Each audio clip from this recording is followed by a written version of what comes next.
Welcome back to Building Character, where we figure out how to play as your favorite fictional characters in Dungeons & Dragons. Follow me on Twitch to watch these runs live, and like and subscribe for more delicious death spaghetti next time you play. Maybe. Today we're building Malekith the Black Blade and his big black blade in Dungeons & Dragons. That means AoEs, DOTs, and OWEs in D&D. OWE is OWE, because this dude hits like a frickin' truck.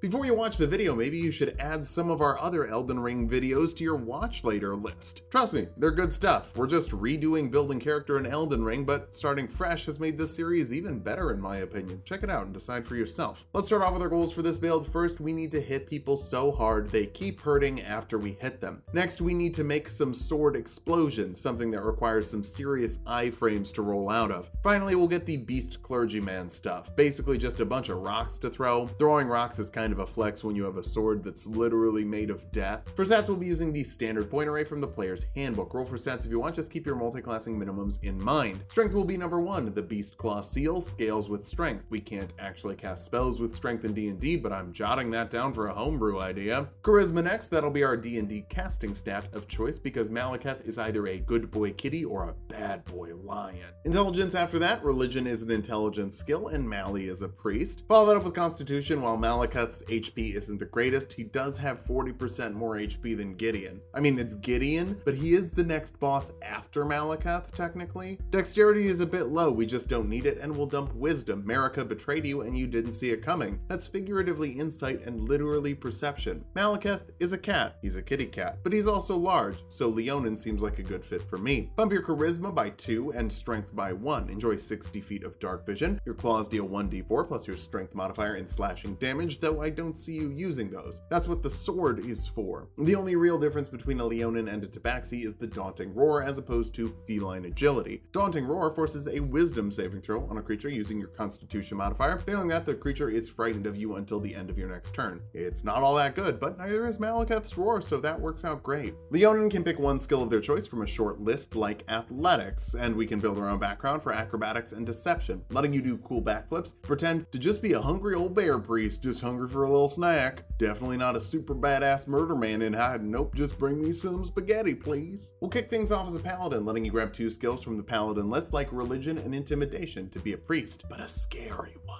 Lay on Hands will give you that bestial vitality, letting you heal a creature you touch from a pool equal to 5 times your paladin level or remove an effect of a disease. Probably why Mali's resistances are so high. Divine Sense lets you detect the presence of celestials, fiends, or undead as they approach you and you're destined to death. It's why every fight with him starts with him just barreling down on you. Second level paladins can choose a fighting style. Dueling would work better for your knife, but if your nickname's the Black Blade, well, it's buff the Black Blade with great weapon fighting. That'll let you reroll 1s and 2s on damage die with a weapon you're wielding two-handed. It works great with a great sword, which deals 2d6 damage, meaning you have double the chances to bump your damage. You can also learn a lot of paladin spells like Searing Smite, which adds a d6 of fire damage to your next melee attack and deals another d6 of fire damage every round until the creature puts it out or makes a constitution saving throw. It's one of the very few DOT spells in D&D. Divine Favor just adds a d4 of radiant damage to your weapon attacks for a little holy damage. For a lot of holy damage, Divine Smite isn't a spell, but it does use spell slots, adding 2d8 radiant damage to a weapon attack and an extra d8 against undead or fiends. Probably why the Tarnish takes so much damage from all of your hits. Third level paladins can choose a sacred oath, and you kinda got fired by your goddess sister, so Oathbreaker works. Interesting that in this case, you wouldn't be the one who broke the oath. This gives you 2 options for a channel of divinity. Dreadful Aspect is a much better way to frighten a creature than your Roar, forcing a wisdom saving throw on a creature, but using your charisma modifier and lasting for up to a minute. Much more effective. Control Undead lets you force a wisdom saving throw on an undead creature, making them obey your commands for the next 24 hours. They have to be of challenge rating less than your paladin level, so it's not going to work on a lich, but it could get you some foot soldiers. 4th level paladins get an ability score improvement. We'll start with strength since it just lets you hit harder. Hitting harder is kind of fun. Spells might be funkier, but when I play a FromSoft game, I just want a good weapon. 5th level paladins get an extra attack, letting you make 2 attacks instead of 1 with your action, so now you're not just hitting incredibly hard, you're also hitting incredibly fast. You can also learn some 2nd level paladin spells, but we don't need any, so just unload a 3d8 Divine Smite with a slot, or 4d8 since the Tarnished is undead. 6th level Paladins get Aura of Protection, letting creatures within 10 feet of you add your Charisma modifier to their saving throws. While Malekith tends to work alone, he also tends to be within 10 feet of himself, so boom, +3 to every save at this point. That's the high resistances, baby. 7th level Oathbreakers get Aura of Hate, letting your undead friends within 10 feet of you add your Charisma modifier to their damage rolls with weapon attacks, but you get it as well. That's more damage. 8th level Paladins get another ability score improvement, cap off your strength for a +8 damage modifier to each hit. We're just going to keep pushing that higher and higher until it's completely ridiculous. Now we'll jump over to Warlock, specifically an undead Warlock for the form of Dread, giving you 1d10 plus your Warlock level in temporary HP. You can force a Wisdom saving throw on a creature you hit with an attack, frightening them if they fail, and you're immune to the frightened condition. No fear, you are the Fear Man. For your cantrips, Magic Stone lets you make 3 magic stones as a bonus action that can be thrown as an action, dealing 1d6 plus your Charisma modifier in bludgeoning damage. Throwing rocks isn't your best move. I'd go for a Blade Beam with something like Eldritch Blast. That fires 2 beams that deal 1d10 force damage each. It's simple but effective. For your first level spells, Hex lets you pick a creature to deal an extra d6 of necrotic damage to with each of your attacks, and they have disadvantage on ability checks of a certain type. It's not damage over time, it's just damage, which is better. Expeditious Retreat lets you dash as a bonus action for up to 10 minutes, depending on your concentration. It doesn't have to be a retreat though, you could just charge in. 2nd level Warlocks get some Eldritch Invocations, little buffs from the Destined Death. Agonizing Blast will make your blade beams hit harder, adding your Charisma modifier to the damage of those Eldritch Blasts. Eldritch Spear stretches the range of the blade beams to 300 feet, letting you spam it from all the way across the map. 3rd level Warlocks get a Pact boon. Pact of the Blade lets you choose a weapon to conjure to yourself as an action. It becomes magical and maybe comes out of your hand. You can also learn 2nd level Warlock spells. Cloud of Daggers creates a cloud of blades in a 5-foot cube, dealing 4d4 slashing damage to creatures inside. I thought it was a dexterity save, but no, it's literally no saving throw. Probably the whole point of it. I've always wondered since the damage kinda sucks. You can also swap Eldritch Spear out for improved Pact weapon, adding 1 to the attack and damage rolls with your Pact weapon. Trust me, you don't need 300 feet of range. The standard 120 is going to be more than enough. 4th level Warlocks get another ability score improvement or feat. Let's go for the Great Weapon Master feat, letting you take a -5 penalty to your attack rolls to add 10 to the damage rolls with a heavy weapon, which would be a damage modifier of +19. Absolutely bananas. 5th level Warlocks grab another invocation. Eldritch Smite lets you add a d8 of force damage to a weapon attack by spending a Warlock slot and an extra d8 for every spell level, which is 4d8 at this point. Or you could spend a spell slot on the Spirit Shroud spell, adding a d8 of radiant, necrotic, or cold damage to all of your attacks within 10 feet of you. It slows creatures you hit down by 10 feet and prevents them from healing. Since that lasts multiple rounds, it could be a better way to get the holy damage off. 6th level Undead Warlocks are Grave Touched, so you no longer need to drink, sleep, or eat. You still can if you like the flavor of death spaghetti. Also, you can change the damage of 1 attack per round to be necrotic damage, and add an additional die if you're dealing necrotic damage. Just even more power from the Destined Death. 7th level Warlocks get another invocation. Trickster's Escape lets you cast freedom of movement once per long rest without spending a spell slot. Nothing can slow you down, and you can break out of non-magical shackles with 5 feet of movement. Basically, you just gotta make sure you can always do some sweet backflips. You can also learn 4th level spells. Sickening Radiance forces a Constitution saving throw on creatures in a 30-foot radius sphere, dealing 4d10 radiant damage to those that fail, and giving them a level of exhaustion. This is the perfect area explosion of holy damage that can eventually reduce the HP total.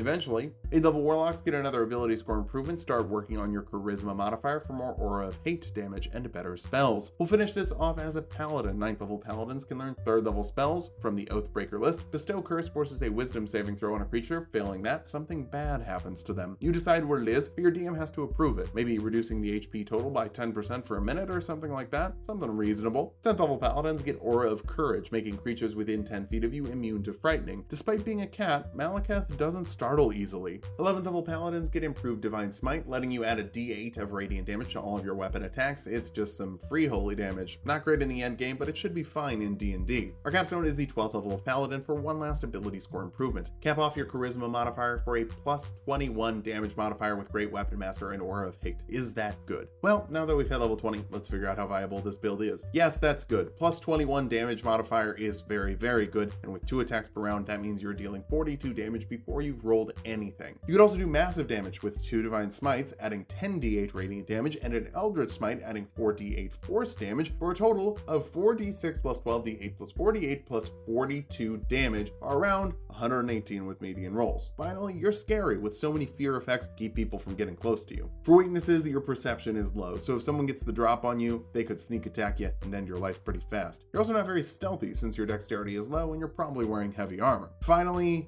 that's it. The build's really good. It has damage variety, decent HP, good AC, melee damage, range damage, and even speed if you use Expeditious Retreat. Overall, Malekith is just one of the baddest badasses in the lands between, and he'll rip through anything in your D&D game too. Just check in with your family. It would be a shame if you got fired for no reason. Thanks for watching. If you liked the video, subscribe for more. We're making a bunch of extra Elden Ring content. Follow me on Twitch to watch these runs live, and join the Patreon if you want to throw some money my way.